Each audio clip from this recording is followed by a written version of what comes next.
कल सब ठीक हो जाएगा रशीद भाई, जब हमारी सरकार बन जाएगी। हमारी सरकार या हिंदुओं की सरकार? यकीन मानिए गांधी जी ये सब होने नहीं देंगे जो हो रहा है। गांधी जी तो बंटवारा भी नहीं चाहते थे, लेकिन हो गया ना।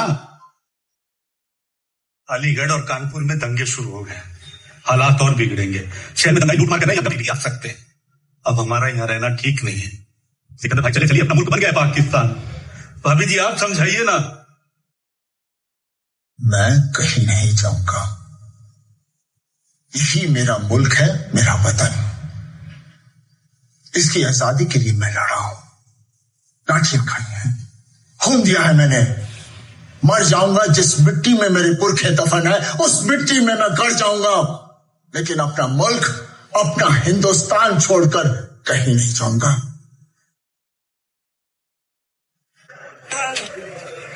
आप आइए, आप मेरे साथ आइए, देखते हैं कोई ना कोई रास्ता जरूर निकलेगा। ये आप क्या कह रहे हैं हबीब मियां? जो हवेली आपके नाम पे अलॉट हो चुकी है, आप चाहते हैं कि वो मैं इन्हें दे दूं? जी हाँ, मिर्जा साहब को मकान की सख्त जरूरत है, बच्ची इनकी बीमार है और कैंप की हालत तो आप जानते ही हैं। मैं समझ सकता हूं, पर माफ कीजिए, वो हवेली इनके नाम पे नहीं। काश काश उन जालिमों ने मुझे ढूंढ लिया होता और मार दिया होता। इस तकलीफ। देश की आजादी मुबारक हो। आपको भी बहुत मुबारक। खुदा के लिए यहाँ से निकलिए। नया घर और नया सफर मुबारक हो। अब ये घर हमारा है, यहाँ की हर चीज हमारी। नहीं जानता, वो ना घर देखेंगे ना सरहद, सीधा घुस के मारेंगे। पूरे शहर को हिंदू औरत के लिए आप हिंदू औरत, वो माँ है, माँ। माँ को हिंदू मुसलमान में ना बांटिए। इससे राहत पाने का एक ही रास्ता है, मैं मरते हुए काफिरों की चीखें सुनूं, और सबसे पहले इसी बुढ़िया की।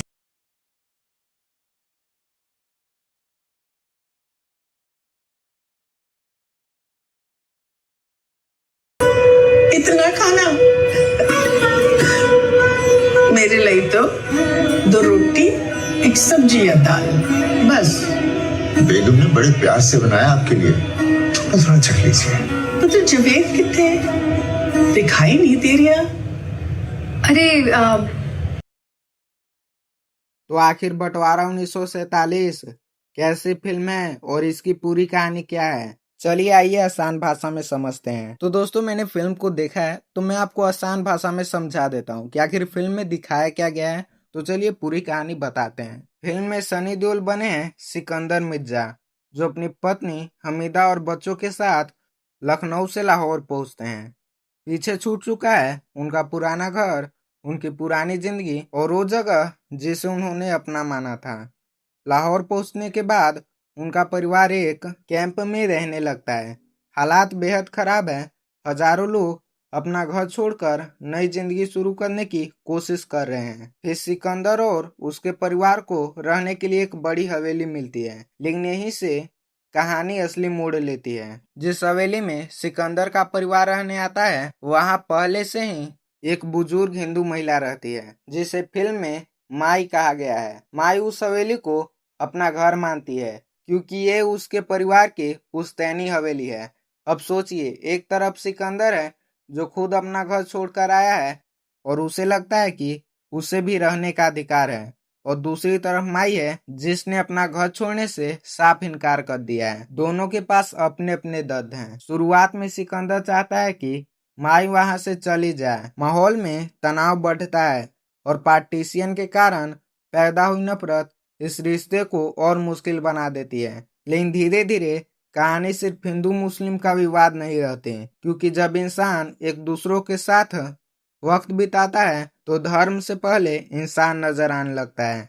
इसी बीच फिल्म में जावेद यानी सिकंदर का बेटा और दूसरे किरदार कहानी को आगे बढ़ाते हैं। अली फजल का किरदार भी इस पूरी कहानी में एक अलग इमोशनल लेयर जोड़ता है। फिल्म का सबसे बड़ा पॉइंट यही है कि उस समय लोग सिर्फ अपना घर नहीं खो रहे थे, कोई अपना परिवार खो रहा था, कोई अपना शहर, कोई अपनी पहचान, और कोई अपना बचपन।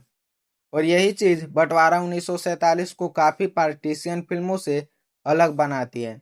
यह फिल्म आपको सिर्फ यह नहीं दिखाती कि उस समय क्या हुआ था, बल्कि ये सवाल भी पूछती है कि अगर इंसानियत और धर्म के बीच चुनाव करना पड़े तो हम किसे चुनेंगे। सनी देओल को इस बार एक अलग तरह के किरदार में देखा जाता है।